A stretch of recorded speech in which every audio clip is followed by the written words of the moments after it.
62장 서천을 차지한 유비. 이회는 마초의 진영으로 찾아가 그곳 병사들에게 말했어요. 나는 이회라는 사람으로 마초 장군에게 전할 말이 있어 찾아왔소. 장군께 내가 왔다고 전해주시오. 그 말을 들은 병사가 마초의 막사 안으로 들어가 이회의 말을 전하자 마초는 의심스러운 눈초리로 말했어요. 이회는 말솜씨가 뛰어난 사람이다. 지금 그가 나를 찾아온 것은 말로 나를 설득하여 항복을 받으려는 것이 틀림없다. 마초는 병사를 불러 명령했어요.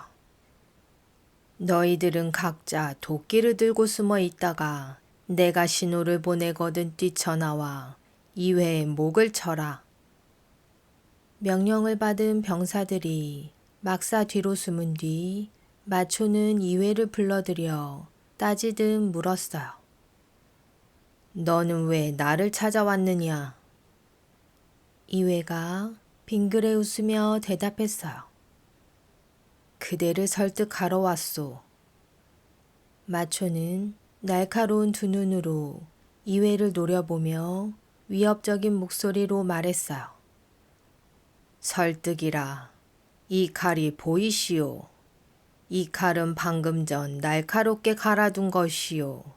마침 이 칼을 시험해보고 싶었는데 잘 되었소. 만약 그대가 나에게 수작을 부리거든 이 칼이 가만히 있지 않을 것이오.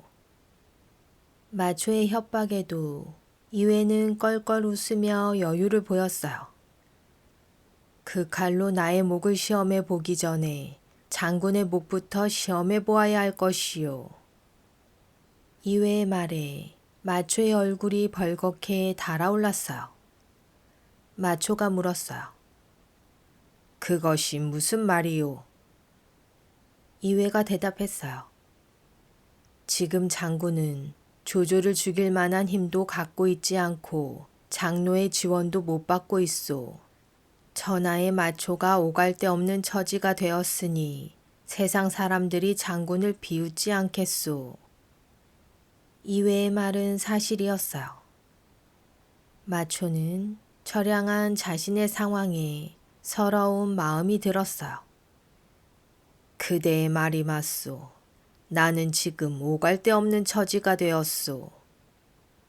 그제야 이회는 마초를 똑바로 쳐다보며 목소리를 높였어요.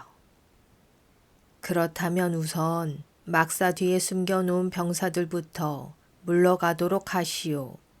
나는 그대를 도우러 온 것이지 그대를 해치러 온 것이 아니오. 이회의 말에 마초는 부끄러워하며 도끼 든 병사를 모두 물러가게 했어요. 이회가 말했어요. 유비 장군은 사람을 제대로 대우할 줄 아는 진정한 영웅이오.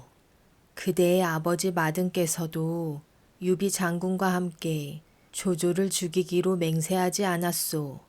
그런데 어찌하여 그대는 유비 장군 같은 너그러운 분을 섬기려 하지 않고 자신의 욕심만 채우려 하는 장로의 편에 서서 유비 장군에 맞서려 하시오. 아버지의 원수를 갖고 공을 세우려 한다면 지금 당장 싸움을 멈춰야 하오. 이회의 말에 마초는 머리를 숙이며 자신의 잘못을 깨달았어요. 그대의 말을 들으니 내 자신이 부끄러워 고개도 들지 못하겠소. 알겠소. 나는 지금 당장 군사를 이끌고 유비 장군에게가 항복하겠소.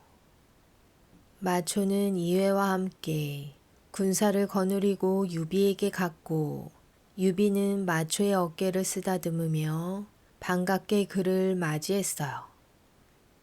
마초는 따뜻한 유비의 환영에 감격하여 눈물을 흘리며 말했어요. 이제야 좋은 주인을 만났으니 구름이 거친 맑은 하늘을 보는 것 같습니다. 감사합니다. 이렇게 유비는 여포에 버금가는 용맹한 장수 마초를 얻게 되었어요. 마초의 항복을 받은 유비는 빠른 속도로 익주성을 향해 쳐들어갔어요. 며칠 후 익주성 아래에 다다른 마초가 유비에게 말했어요. 장군께서 직접 싸우실 필요 없습니다. 제가 먼저 군사를 거느리고 성 가까이 가서 항복을 권해보겠습니다. 만약 유장이 항복하지 않는다면 그때 익주성을 공격해 빼앗아 버리겠습니다. 마초의 말에 유비는 흐뭇한 표정으로 고개를 끄덕였어요. 그 길로 마초는 군사들을 휘몰아 익주성으로 달려갔어요. 이때 유장은 성문을 굳게 닫은 채 성 안 깊숙이 틀어박혀 긴 한숨만 내쉬고 있었어요. 그때였어요. 유장의 부하 하나가 급히 달려와 보고했어요. 마초가 군사를 거느리고 성 앞에 와 있습니다. 유장은 순식간에 밝아진 얼굴로 미소를 지었어요. 마초가 왔단 말이냐? 유비의 진영을 뚫고 달려온 모양이다. 유장은 신발도 신지 않은 채 맨발로 달려나가 성의 가장 높은 곳에 올라 아래를 내려다보았어요. 과연 마초가 군사를 거느리고 와 늠름한 모습으로 성문 앞에 서 있었어요. 마초는 성 위에 선 유장을 보고는 크게 소리쳤어요. 마초가 왔으니 유장은 내 말을 들어라. 양송의 꾀에 빠져 죄 없는 나를 해치려 했기에 나는 유비 장군에게 항복했다. 그러니 유장 또한 즉시 성문을 열어 유비 장군에게 항복하라. 그것만이 그대와 익주의 백성들이 살 길이다. 만약 항복하지 않고 버틴다면 내가 직접 성을 공격해 한 사람도 살려두지 않을 것이다. 마초의 외침에 겁을 먹은 유장은 온몸을 바들바들 떨더니 썩은 나무 기둥처럼 그 자리에 그대로 쓰러져 정신을 잃고 말았어요. 잠시 후 간신히 정신을 차린 유장은 새파랗게 겁먹은 얼굴로 땅이 꺼져라 한숨을 내쉬었어요. 마초가 우리 편이라고 해도 이길 수 있을지 없을지 모르는 판에 마초마저 돌아섰으니 이제는 다 틀렸다. 이것은 모두 내가 어리석어 벌어진 일이니 이제 와서 후회한들 무슨 소용이겠느냐. 나는 내일 날이 밝은 대로 성문을 열고 항복하여 백성들을 살릴 것이다. 이때 신하 하나가 주먹을 불끈 쥐며 유장에게 말했어요. 그럴 수 없습니다. 저희에게는 3만의 군사가 있고 1년 넘게 먹을 수 있는 양식이 있습니다. 지금 이대로 항복하신다면 두고두고 후회할 것입니다. 하지만 유장은 고개를 절레절레 흔들었어요. 나는 그동안 익주를 다스리며 백성들에게 은혜를 베풀기는커녕 고생만 시켜왔다. 차라리 항복하여 백성들의 고생을 덜어주는 것이 나을 것이다. 다음 날 유장은 모든 신하와 군사를 거느리고 성문을 나가 유비 앞에 무릎을 꿇었어요. 형님께서 부디 익주를 맡아 잘 다스려 주십시오. 유비는 유장의 두 손을 잡고 그를 일으켜 세우며 말했어요. 형제나 다름없는 우리가 어쩌다 이리 싸우는 처지가 되었는지 모르겠소. 그대와 그대의 가족들은 내가 잘 보살펴 줄 것이오. 긴 싸움 끝에 유비는 서천을 얻었고 유비와 유장은 나란히 말을 타고 익주성 안으로 들어갔어요. 성 안의 백성들은 모두 길거리로 나와 꽃을 뿌리며 익주성의 새 주인인 유비를 환영해 주었어요. 익주를 비롯해 서천 땅을 차지한 유비는 장수하신 아들을 불러 모았어요. 넓은 서천 땅을 가지게 되었으니 장수들에게 농과 밭을 나누어 주고 싶소. 유비의 말에 조자룡이 나섰어요. 그것은 좋은 생각이 아닌 것 같습니다. 지금 땅을 저희들에게 나누어 주면 백성들은 불만을 터뜨릴 것입니다. 지금은 백성들을 편하게 보살펴 주는 것이 가장 중요합니다. 조자룡의 말에 유비는 고개를 끄덕였지만 장비는 입술을 불쑥 내밀며 투덜거렸어요. 이 나이에 조그마한 땅덩어리라도 얻어 저 자식들 먹여 살리려 했더니 그마저도 글렀군.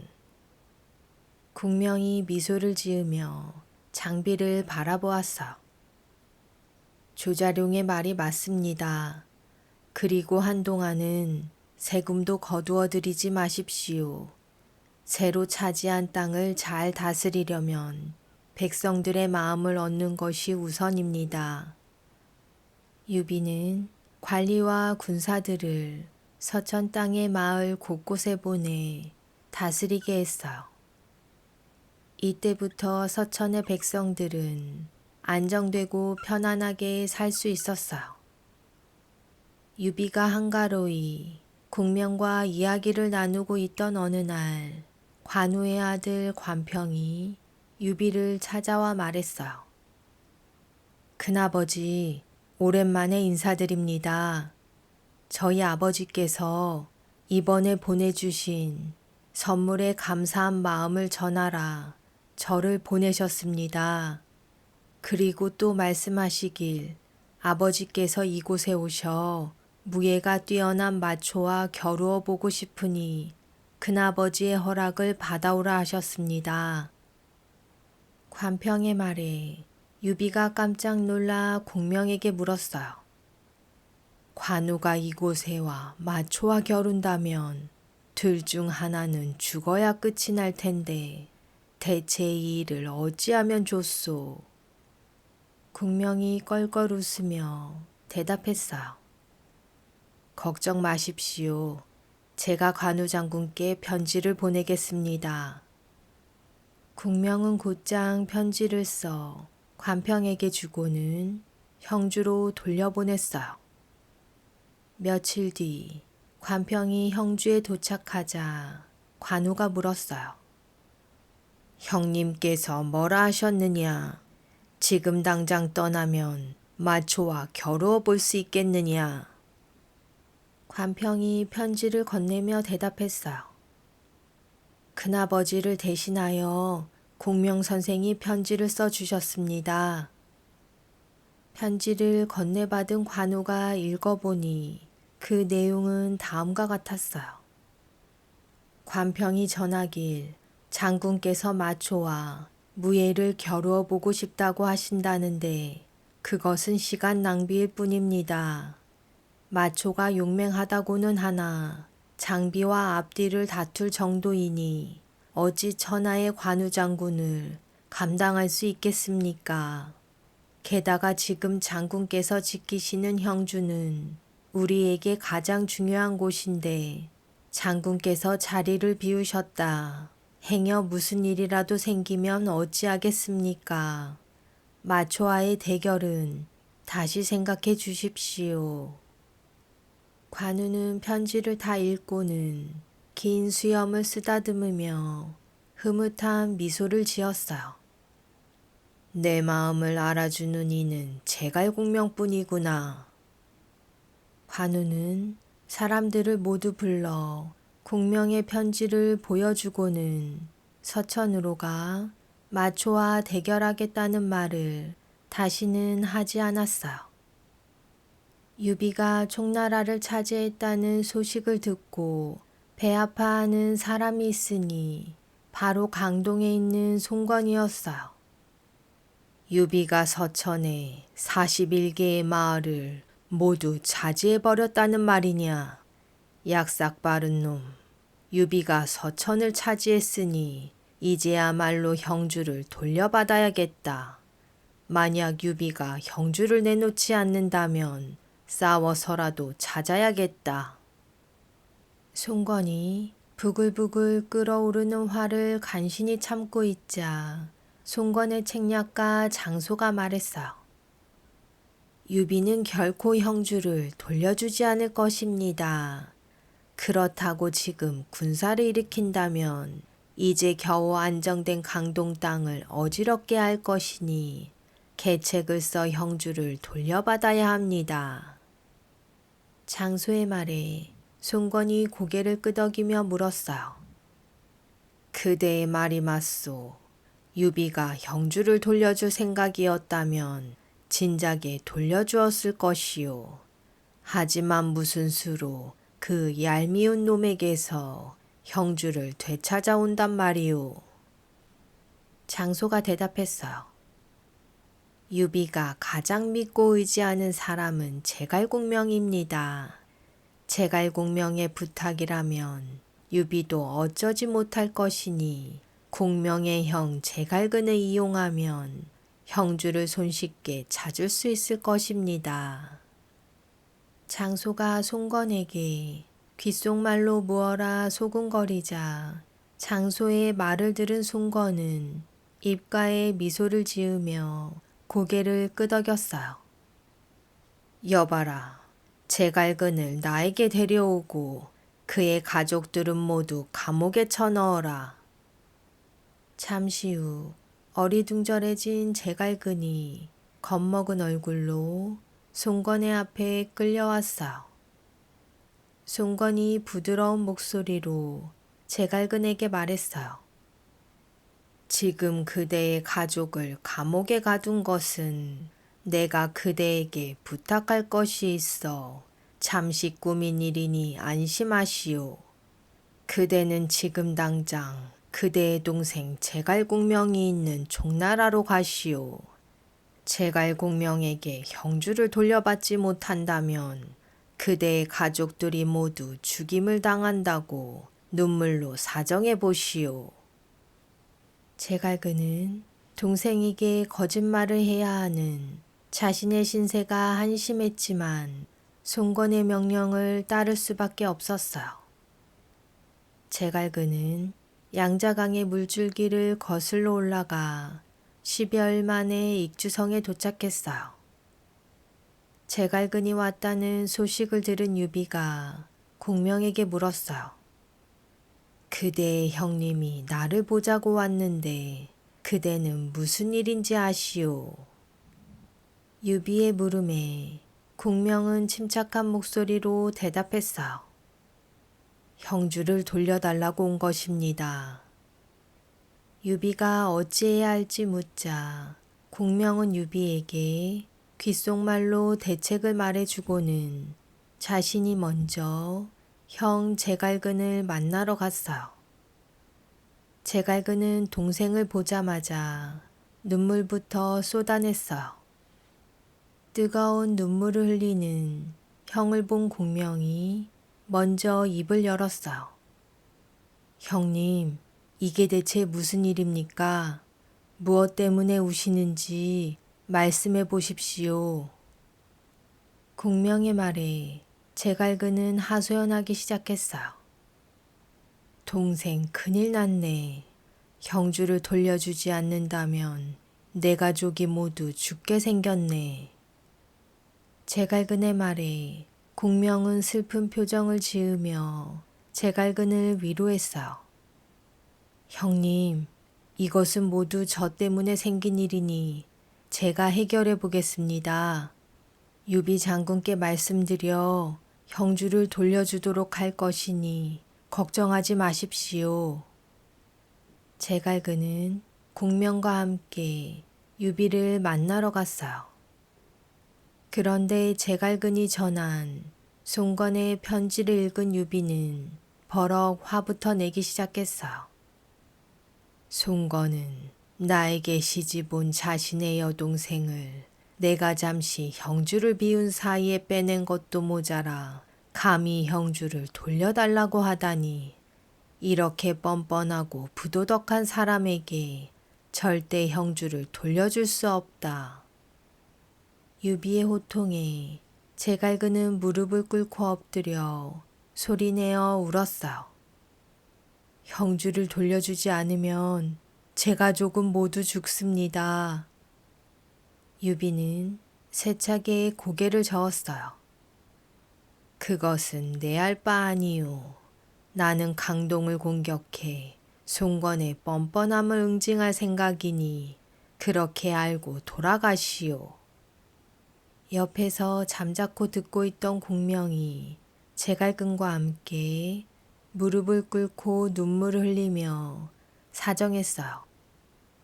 저 때문에 형님 가족들 모두 죽게 할 수는 없습니다. 만약 일이 잘못된다면 제가 어찌 편한 마음으로 이곳에 머물 수 있겠습니까? 저를 봐서라도 형주 땅을 송건에게 돌려주시고 저희 형제 사이가 틀어지지 않게 해주십시오. 국명이 눈물로 사정하자 유비는 못 이기는 척 고개를 끄덕였어요. 송건의 행동은 괘씸하지만 국명을 생각해 이번 한 번은 그대의 부탁을 들어주겠소. 하지만 형주 땅 전체를 돌려줄 수는 없고 장사, 영릉, 계양의 세 마을만 돌려주겠소. 내가 편지를 써줄 테니 형주를 지키고 있는 관우에게가 세 마을을 돌려받도록 하시오. 제갈그는 새 마을을 얻는 것만으로도 동생 제갈공명의 덕이라 생각하고는 조용히 물러나왔어요. 제갈그는 유비의 편지를 품속에 넣은 채 공명과 인사를 나누고 서둘러 형주를 떠났어요. 형주에 도착한 제갈그는 관우를 만나 유비의 편지를 보여주었어요. 유비 장군께서 허락하셨으니 관우 장군은 즉시 장사, 영릉, 계양의 세 마을을 내놓으시오. 관우는 험상궂게 얼굴을 일그러뜨리며 단호하게 말했어요. 우리 형님은 한나라 황실의 후손이시고 형주는 원래 한나라 땅이거늘 누구한테 함부로 내준단 말이오. 나는 절대 그럴 수 없소. 관우의 호통에 제갈근의 얼굴이 하얗게 질려버렸어요. 제갈근은 눈물을 흘리며 애원하기 시작했어요. 유비 장군께서 허락하신 일을 어찌하여 장군은 따르지 않소. 만약 장군께서 새 마을을 내주지 않는다면 우리 가족은 모두 죽습니다. 제갈근의 말에 관우는 코웃음 쳤어요. 그것은 송건의 속임수가 아니오. 그대가 공명선생의 형님이라 목숨은 살려주는 것이니 어서 썩 돌아가시오. 제갈근은 왔던 길을 되돌아 다시 익주성으로 갔어요. 하지만 공명은 각 지방을 돌보기 위해 익주성을 떠나 자리에 없었고 유비는 아프다며 제갈근을 만나주지 않았어요. 양자강 물길을 여러 차례 오르내렸지만 아무런 소득도 얻지 못한 제갈근은 결국 빈손으로 강동으로 돌아갔어요. 제갈근이 송건에게 보고했어요. 동생이 부탁하여 장사 영릉 계양에 새 마을을 주기로 했지만 관우가 말을 듣지 않았습니다. 송건은 두 주먹을 불끈 쥐고 파르르 떨었어요. 그놈들이 감히 나를 조롱하다니 용서하지 않을 것이다. 송건은 노숙을 불러들여 꾸짖기 시작했어요. 형주에 관한 일은 처음부터 그대가 이를 잘못 처리했기 때문이요. 이 일을 어찌 책임지겠소? 노숙이 식은 땀을 비질비질 흘리며 입을 열었어요. 저에게 한 번만 더 기회를 주십시오. 지금 형주 땅은 관우 혼자서 지키고 있습니다. 잔치를 베풀어 관우를 초대한 다음 그를 죽이겠습니다. 관우가 없는 형주 땅을 빼앗는 것은 식은 죽 먹기일 것입니다. 송건은 불만족스러워하며 툴툴거렸어요. 말도 안 되는 소리. 관우가 무엇 때문에 이곳으로 오겠소? 노숙이 손사래를 쳤어요. 그렇지 않습니다. 관우는 장수이기는 하나 학문 또한 뛰어납니다. 마침 가을이라 단풍놀이를 하며 시를 짓자고 하면 거절하지 않을 것입니다. 그리 된다면 무얼 걱정하겠소? 이번에는 반드시 성공하길 바라오. 송건은 마지못해 고개를 끄덕였어요.